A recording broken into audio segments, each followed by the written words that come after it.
Entonces la ESI que viene es necesariamente una ESI con perspectiva en diversidad funcional, una ESI que reivindique las sexualidades de las personas con diversidad funcional, que no trabaje por aceptarlas, sino que trabaje por decir, bueno, en estas sociedades, si no estamos todos realmente, no es una sociedad para vivir, no es una sociedad disfrutable, una sociedad que le niega el acceso al deseo y al placer a algunos por condición de discapacidad, no es las sociedades en las que queremos vivir, ni mucho menos una educación sexual que debemos reivindicar.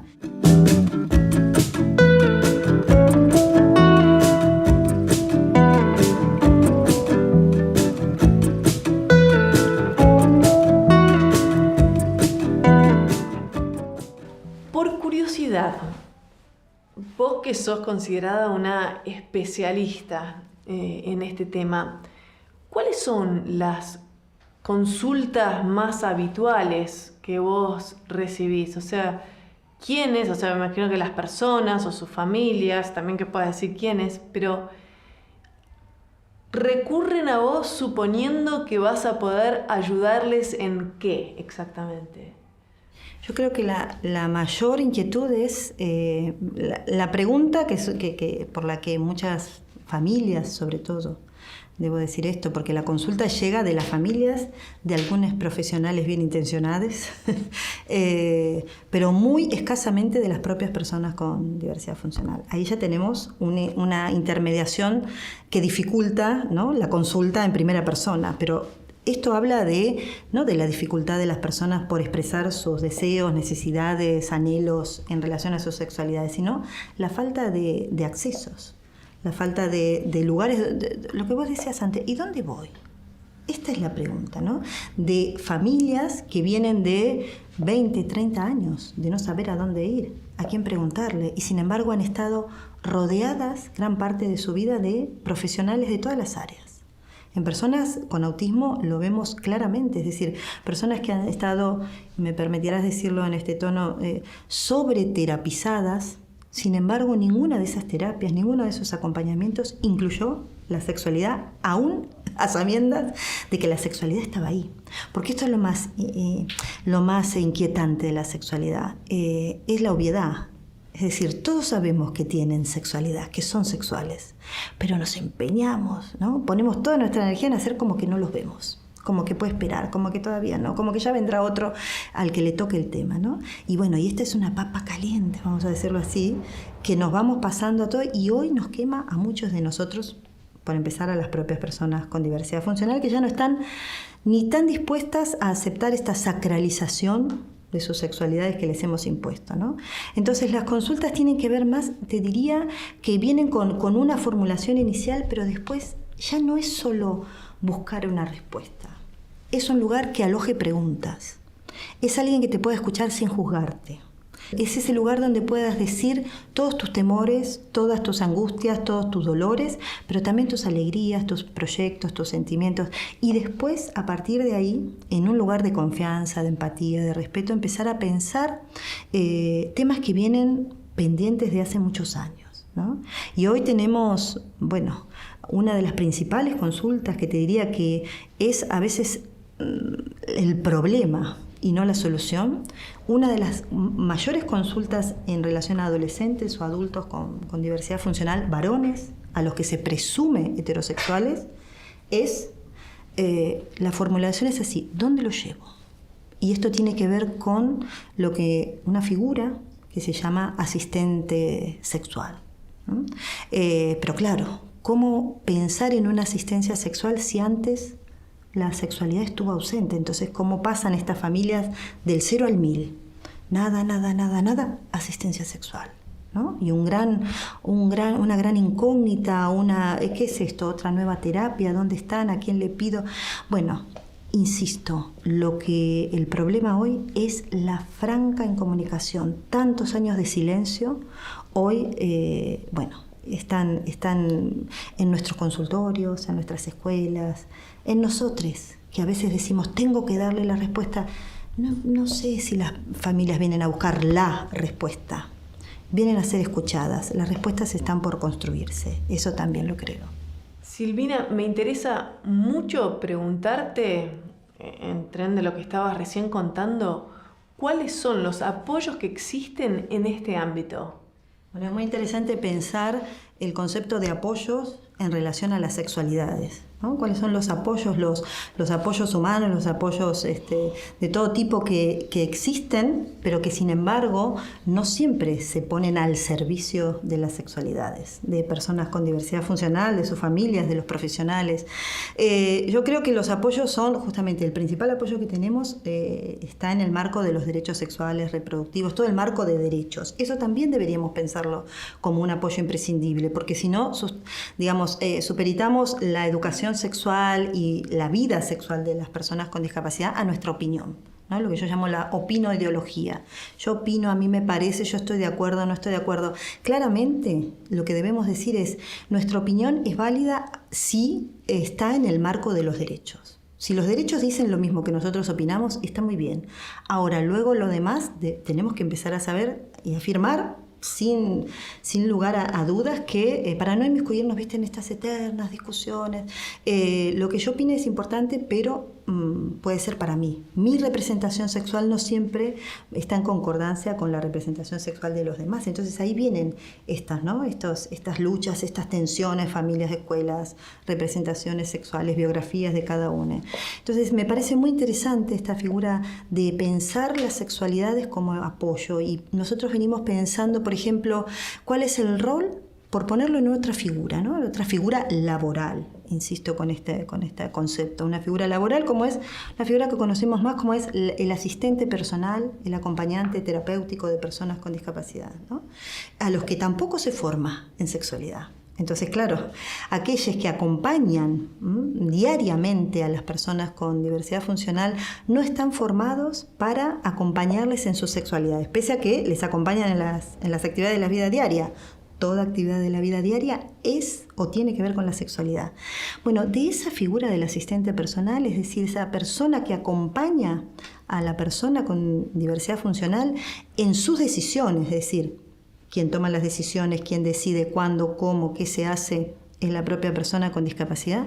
De esa figura, muchos de nosotros desprendimos otra figura, que es la figura del asistente sexual, es decir, una persona, varón, mujer, que acompaña sexual, erótica y afectivamente a una persona o una pareja con discapacidad en algunas instancias que cualquiera de nosotros podríamos acompañar. Pero que sin embargo, fíjate, por considerar esto de lo sexual como algo aparte, ¿no? Hablamos de educación, está bien, pero hablamos de educación sexual, ya parece otra cosa. Así en ese mismo tono, digamos, en esa misma historicidad, hablar de asistente personal parece bien, bueno, podemos estar más o menos de acuerdo, pero cuando se trata de un asistente sexual, fíjate cómo connota de otra manera lo sexual, ¿no? Entonces, para nosotros, desde la experiencia de hace más de 15 años en Barcelona, desde que volví a Argentina y demás, es una figura en construcción. Pero sí que es una figura facilitadora para el acceso al propio cuerpo, a la propia experiencia. Y esta experiencia sexual que muchas personas con diversidad funcional están buscando, personas o parejas con diversidad funcional, que necesitan un apoyo para hacer lo que quisieran, no siempre tiene que ver con este prejuicio que nosotros tenemos, asistencia sexual, debut sexual de las personas con discapacidad, y entendiendo debut sexual por el primer acto coital o genital.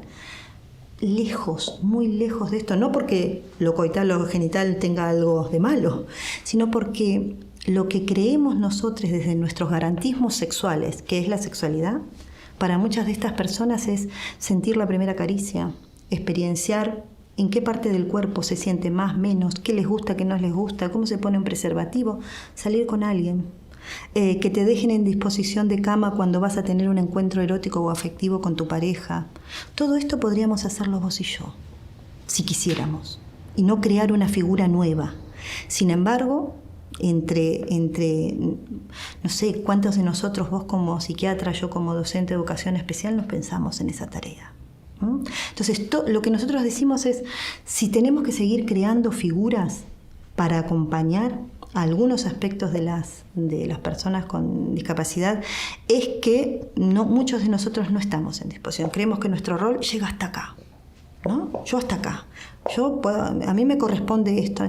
Bueno, dejarse atravesar por muchas. Esto es lo que trae este tema, si lo pensamos ya no como el problema de los discapacitados, sino qué hacemos con esto de vivir en sociedades tan inequitativas para todos. Porque cuando las sexualidades de uno están en riesgo, de unes, ¿no?, considerados menos válidos, vulnerables, dependientes, incapaces, bueno, todas nuestras sexualidades están en riesgo. Esto es lo que me parece que profundamente este tema nos trae. Te voy a preguntar justamente algo que acabas de mencionar en tu última frase, que es el término vulnerabilidad. Y sabemos, por lo menos de lo que es el ámbito de la salud, nosotros a veces miramos como los números, las estadísticas, que muchas veces las personas con diversidad funcional están como más expuestas a situaciones de riesgo sexual, ¿no? Hay como más números asociados al abuso sexual, o situaciones en general de riesgo sexual. Lo que te quería preguntar es, ¿cuál es tu lectura en relación a por qué estos números están más elevados en las personas que tienen diversidad funcional? Yo lo que creo, me interesa esto que decís, ¿no? ¿Cuál es la lectura profunda, ¿no? Porque en general es una lectura lineal. Todo lo que tiene que ver con discapacidad es una lectura lineal a la que se adjudica o culpabiliza la propia discapacidad. ¿Son abusadas sexualmente las mujeres con discapacidad? Mira, fíjate, hay una frase que es muy interpelante. Son más propensas las mujeres y niñas con discapacidad a sufrir abusos sexuales. Y la verdad es que nadie nace propenso a ser abusado sexualmente. Se educa para ser no abusada, sino vulnerable. Y ese concepto no es el concepto de fragilidad con el que muchos de nosotros hoy nos pensamos, es educar para la vulnerabilidad. Es educar para no diferenciar entre tu propio cuerpo y el del otro. Es educarte para que vivas institucionalizado. Entonces, es verdad, la cifra de abusos y de formas de violencia y de maltratos y de segregacionismos múltiples hacia las personas con diversidad funcional debería alarmarnos no solo en Argentina, sino mundialmente. Sin embargo, este tipo de vulneraciones no tienen el mismo rango de denuncia, de credibilidad, porque hablemos de eso también. ¿Cuántas mujeres con diversidad funcional pueden llegar a acceder a la justicia, por ejemplo, para denunciar que su enfermero, que su acompañante terapéutico, que esa persona que se le han creado, fíjate, siempre como ese arquetipo de la persona con discapacidad con un adulto de confianza, pese a ser ella o él un adulto? Entonces, lo que a mí me lleva a pensar este concepto de asociar linealmente abusos sexuales, formas de violencia, de maltrato hacia personas con diversidad funcional es esto, ¿no? Esta construcción social de verles como seres vulnerables, dependientes. ¿Y qué es eso lo que los hace vulnerables? La dependencia, el asistencialismo, el siempre preguntarle a un otro, a una otra, el ir desde chiquitos, ¿no?, desde pequeños, de la mano con alguien, ¿no? Que tu cuerpo pueda ser tocado por otros sin permiso, que te puedan cambiar en un espacio público. Bueno, todo eso hace a que tu cuerpo sea lo que es para muchas personas con diversidad funcional, ¿no? Un espacio de escasa intimidad, de escasa privacidad, un cuerpo dado a la ciencia, a la medicina, a instancias de estudio, ¿no? Pero nunca un espacio propio. Entonces, ¿cómo diferenciar entre el que te toca con la cabecita para decirte qué linda que sos cuando sos niña y el que te toca sin tu permiso, sin tu consentimiento, ¿no? Un espacio público como es el cuerpo de muchas personas con discapacidad es muy difícil que sea respetado, ¿no? Y es muy difícil que sea creíble aún en una instancia de denuncia. Entonces, fíjate que puede ser un tema así de pequeñito, las cifras, ¿no? Cifras alarmantes, conocidas por todos, pero que sin embargo no a todos nos moviliza de igual manera. Bueno, estamos lamentablemente llegando al final, porque la verdad que me quedaría hablando horas y horas acerca de este tema con vos, Silvina. Y mi última pregunta tiene que ver con ¿cuál sería tu mensaje para las familias que muchas veces se tienen que enfrentar con prejuicios, con barreras, con culpas, con miradas muy complicadas? Me interesa mucho cuáles serían esas recomendaciones que vos tenés para estas familias en relación a cómo transitar todo esto de manera más libre y más aliviada. Bueno, yo creo que usaste un término que yo utilizo mucho, que es desculpabilizar, ¿no? Las familias vienen muy culpabilizadas, culpabilizadas por el hijo que se tuvo, por la hija que no se tuvo, culpabilizadas por todo lo que hicieron o por todo lo que no hicieron, por lo que hicieron de más, por lo que hicieron de menos, por lo que informaron, culpa, ¿no? Entonces, la culpa es bastante enemiga de una sexualidad placentera, más aliviada. No sé si placentera, pero sí, justamente la sexualidad puede ser. Pensemos en esto, Alexia, se me ocurre. Pensemos que ese hijo es el producto de un encuentro sexual. Se me ocurre pensar este proceso para invitar a las familias a que puedan historizar su propia biografía sexual, porque todas las familias tienen una forma de ser sexual, un concepto de qué es aceptado, qué no, qué es sexual, qué es no sexual, qué se va a permitir, qué no. Y entonces podemos pensar en que justamente un hecho sexual, un encuentro sexual, dio nacimiento a ese hijo con diversidad funcional, ¿no? Y entonces en estos orígenes, en el trabajo ya no con la familia, sino con la pareja, y a la vez con el padre o la madre y antes, mucho antes, con esa mujer y con ese varón que fueron esos padres, porque esto es un acto reivindicativo para muchas familias, ¿no? Muchas de ellas dejan de ser la mujer, el varón, la pareja, y pasan a ser el papá o la mamá de. Fíjate qué interesante, qué otros contenidos tan sustanciosos hay para trabajar en el marco de la educación sexual integral, más allá del PowerPoint que a veces pasamos, ¿no? Que no digo que no sea interesante, pero claro, no solamente es decirles qué tienen que hacer y qué no a las familias, porque cuando las invitamos no es que las invitamos, las citamos a las familias, les decimos, mañana va a haber una charla de educación sexual integral, no viene nadie. Y después decimos, ¿por qué no vienen? Porque no sabemos invitarlas. Porque la sexualidad no es solo el hoy ahora, no es un encuentro de hoy, sino que es una invitación constante. Entonces puede ser eso la clave. Fíjate qué sencillo, ¿no? Invitar a las familias, tener esa puerta abierta siempre. A veces con una especificación de vamos a no solo a dar una clase sobre educación sexual, sino a escucharlas, a ver qué tienen para decir, qué están pensando, porque a veces yo pienso que las familias necesitan tal cosa y en realidad están buscando otra, ¿sí? Entonces toda esta es nuestra educación sexual integral, que dice, invitemos a las familias, revaloricemos sus saberes. Esto es otra clave. Las familias son las que más saben de sus hijos, equivocada o no equivocadamente, pero no mucho más equivocadamente que nosotros, que queremos tener todas las respuestas y las verdades, ¿no? Entonces jerarquicemos esas experiencias de las familias, pensemos, por ejemplo, en la feminización del cuidado. ¿Qué tiene que ver esto de por qué son siempre las mujeres las que cuidan a sus hijos y a sus hijas con discapacidad?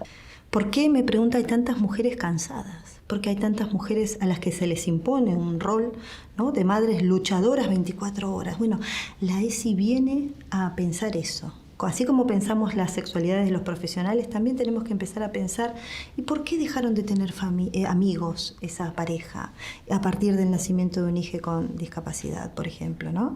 Bueno, todos esos son no nuevos, pero sí jerarquizados temas, contenidos, vivencias que están en esta ESI que nos espera. Porque podríamos decir esto, Alexia, para redondear de alguna manera, porque lo podemos sentir como, uy, este tema que no llegamos hasta aquí, qué suerte que nos queda chica la sexualidad.